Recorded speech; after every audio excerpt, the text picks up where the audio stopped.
नमस्कार दोस्तों, मैं हेमंत, मेरे चैनल हेमंत एलएलबी लॉ में आपका स्वागत है। दोस्तों, आज की वीडियो में हम बात करेंगे कि कोर्ट मैरिज क्या होता है। अगर आपका कोई फ्रेंड या दोस्त कोर्ट मैरिज कराने में इंटरेस्टेड है तो यह वीडियो उसे आप ज़रूर शेयर करें ताकि उसे पता लग सके कि कोर्ट मैरिज में क्या होता है, क्या क्या डॉक्यूमेंट्स लगते हैं, किन किन लोगों की आवश्यकता होती है और कोर्ट मैरिज में कितना समय लगता है। इन सभी बातों का आज की वीडियो में हम चर्चा करेंगे। तो चलिए शुरू करते हैं।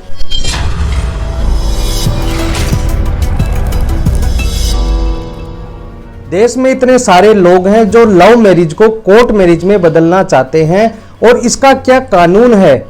कई लोग तो यह सोचते हैं कि कोर्ट मैरिज करने से खर्चा कम लगता है और लोग कई एक होने के लिए कोर्ट मैरिज करते हैं। जब किसी के द्वारा लव मैरिज की जाती है तो उनके द्वारा यह सोचा जाता है कि लव मैरिज होने के बाद किसी के साथ मारपीट हो सकती है या उसके परिवार वालों के द्वारा उन पर मुकदमा दर्ज करवाया जा सकता है। इसलिए इस लव मैरिज को कोर्ट मैरिज में बदलने के लिए यह कानूनी जामा पहनाना पड़ता है। इसलिए कानूनी रूप से कोर्ट के द्वारा आपको प्रोटेक्शन दी जाती है। अगर आप चाहें तो प्रोटेक्शन वारंट भी ले सकते हैं। इससे यह होगा कि अगर आप पर कोई भी आंच आए तो उसे कानूनी रूप से रोका जा सकता है।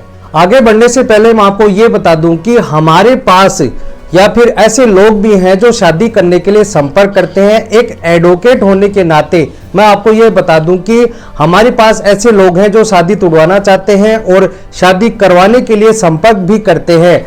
अगर आपको शादी करवानी है तो आप कमेंट बॉक्स में लिखकर मुझे आप मैसेज कर सकते हैं। सबसे पहली बात तो यह है कि आपको यह ध्यान रखना है कि आप जिससे शादी करने जा रहे हैं वह आपके लायक है कि नहीं।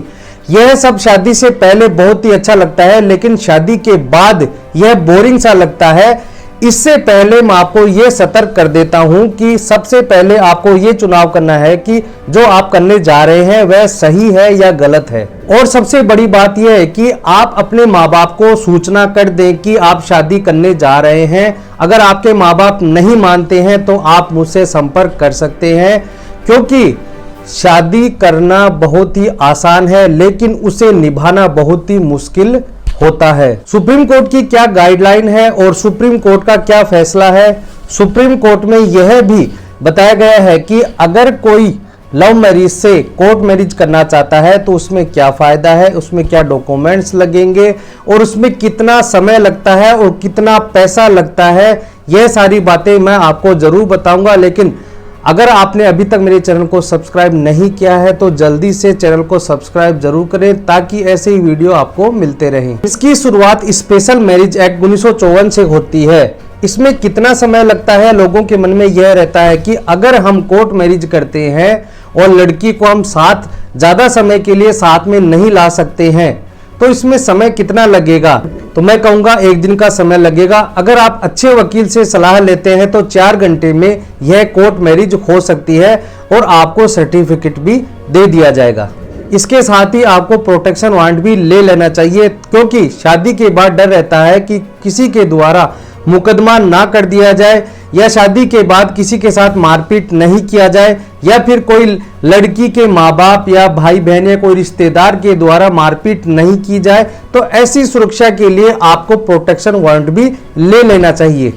कोर्ट मैरिज करने से पहले आपको मैं कंडीशन बता दूं कि लड़की की उम्र 18 या 18 वर्ष से ऊपर होनी चाहिए और लड़के की उम्र 21 या 21 वर्ष से ऊपर होनी चाहिए। अगर कोई लड़का या लड़की समलैंगिक है तो उनकी शादी नहीं होगी। अगर वह भाई बहन है तो शादी नहीं होगी। अगर दोनों पार्टनर में से किसी की पहले से शादी हो गई है तो शादी नहीं होगी।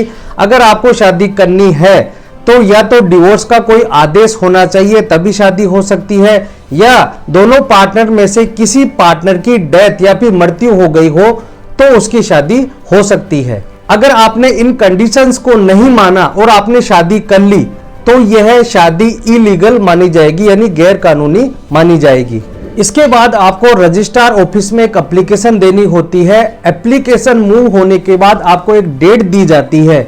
उस डेट पर एक नोटिस जारी किया जाता है। उस नोटिस को बोर्ड पर चिपका दिया जाता है और यह कहा जाता है कि अगर किसी व्यक्ति को ऑब्जेक्शन है तो वह जवाब दे सकता है।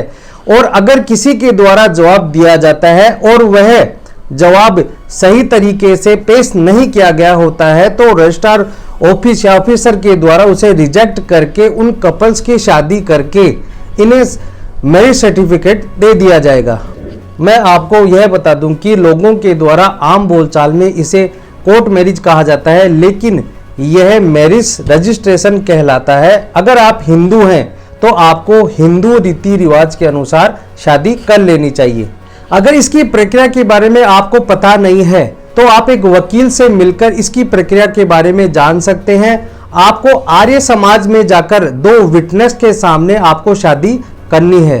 कई कपल्स या फिर कई लोगों के मन में यह रहता है कि अगर हम कोर्ट मैरिज करें तो क्या क्या डॉक्यूमेंट्स उन्हें देना होगा। आप वकील से मिलकर यह सारी जानकारी ले सकते हैं। शॉर्ट में आपको मैं ये बता दूं कि लड़का और लड़की की 2-2, 3-3 फोटोग्राफ्स जो पासपोर्ट साइज होती हैं वह लगेंगी। उनका आधार कार्ड की फोटोकॉपी, उनके परिचय पत्र की, उनके 10th की मार्कशीट, अगर 10th की मार्कशीट नहीं है तो जिसमें आपका जन्म का प्रमाण है। आप लड़की की उम्र 18 और लड़की की 21 वर्ष से अधिक हो गई है तो उसका हमें डॉक्यूमेंट्स के रूप में प्रूफ देना होगा कि हमारी उम्र हो चुकी है 18 और 21 वर्ष से ऊपर। इसके लिए अगर आपने किसी मंदिर में शादी की है तो उसके फोटोग्राफ्स भी साथ में आपको लाने होंगे। अगर आप मुस्लिम हैं तो मौलवी के द्वारा दिया गया निकाह नामा भी आपको साथ में लेकर जाना होगा।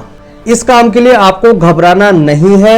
सुप्रीम कोर्ट ने इससे संबंधित एक गाइडलाइन जारी की है कि एक केस है शक्ति वाहिनी वर्सेज यूनियन ऑफ इंडिया। इसमें सुप्रीम कोर्ट ने पुलिस वालों को यह गाइडलाइन जारी की है कि आपको प्रोटेक्शन के बारे में इंश्योर होना पड़ेगा। कई लोगों के मन में यह रहता है कि अगर हम शादी करते हैं तो नोटिस घर पर पहुंच जाएगा, यह लोगों को डर रहता है। लेकिन मैं आपको यह बता दूं कि नोटिस आपके घर पर नहीं पहुंचेगा। आप प्रोटेक्शन वारंट लो कोर्ट से भी ले सकते हैं और हाई कोर्ट से भी ले सकते हैं। अगर आप हाई कोर्ट से प्रोटेक्शन वारंट लेते हैं तो वह जल्दी मिल जाता है और पुलिस के द्वारा भी अगर आपको पकड़ा जाता है तो आप प्रोटेक्शन वारंट दिखा सकते हैं। मैंने अभी आपको एक केस बताया था शक्ति वाहिनी वर्सेज स्टेट ऑफ इंडिया। इसमें यह बताया गया है कि सुप्रीम कोर्ट ने पुलिस को यह जांच करने के आदेश दिए कि जहां पर भी कहीं पंचायत होती है और यहां पर यह डिसाइड किया जाता है कि किसी के द्वारा अंतरजातीय विवाह किया जाएगा तो उसे जान से मार दिया जाएगा, इसकी जांच पुलिस के द्वारा की जाएगी और वहां पर धारा 144 लागू कर दी जाएगी। इसके अलावा आप एसपी के पास पेश होकर या फिर एसपी के पास जाकर पुलिस प्रोटेक्शन ले सकते हैं। इसमें यह होगा कि आपको पुलिस के द्वारा सुरक्षित घर पर पहुंचाया जाएगा। अगर आपको घर पर खतरा है तो पुलिस के द्वारा सस्ते किराए में आपको घर भी उपलब्ध करवाया जाएगा और वहां पर पुलिस के द्वारा आपकी सुरक्षा भी की जाएगी। यह सुप्रीम कोर्ट की गाइडलाइन दी गई है। अगर आपने किसी दूसरे गांव में जाकर शादी की है और आपको लगता है कि इस शादी से मेरे माँ बाप को भी खतरा है तो आपको पुलिस के द्वारा प्रोटेक्शन दी जाएगी।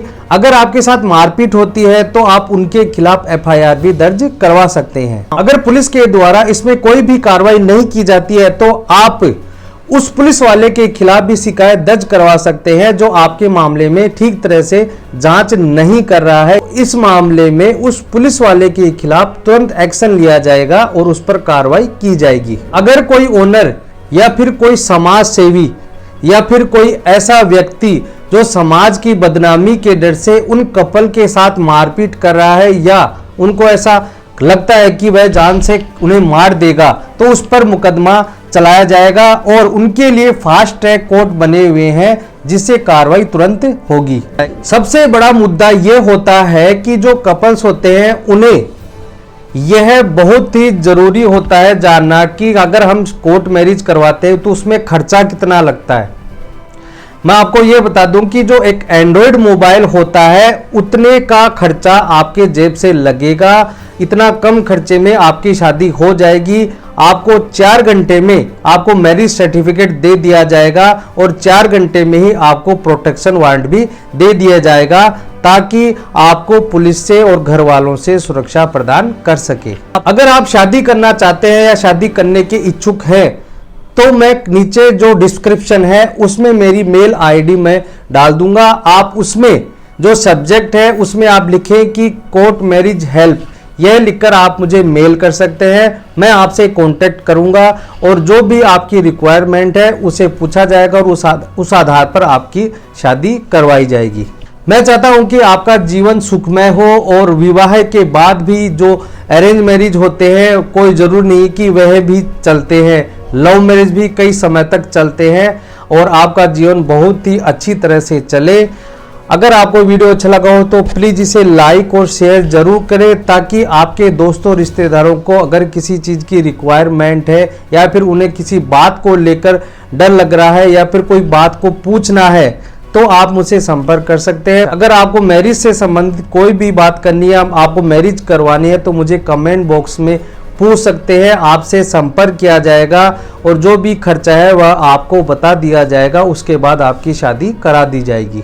तो दोस्तों आज के लिए इतना ही। अगर आप मुझे फेसबुक पर देख रहे हैं तो मेरे पेज को लाइक और फॉलो जरूर करें। अगर आप मुझे यूट्यूब पर देख रहे हैं तो मेरे चैनल को सब्सक्राइब करें ताकि ऐसे ही वीडियो आपको मिलते रहे। अगर आपके मन में कोई भी बात हो, कोई भी ऐसी हिचकिचाहट हो तो मुझे कमेंट बॉक्स में जाकर कमेंट में पूछ सकते हैं, आपको पूरी तरह से हेल्प की जाएगी। अगर किसी के द्वारा शादी करवानी है तो उसकी शादी भी करवाई जाएगी। अगर आपके मन में कोई भी खर्चे से संबंधित बात हो तो आप वह भी पूछ सकते हैं। धन्यवाद।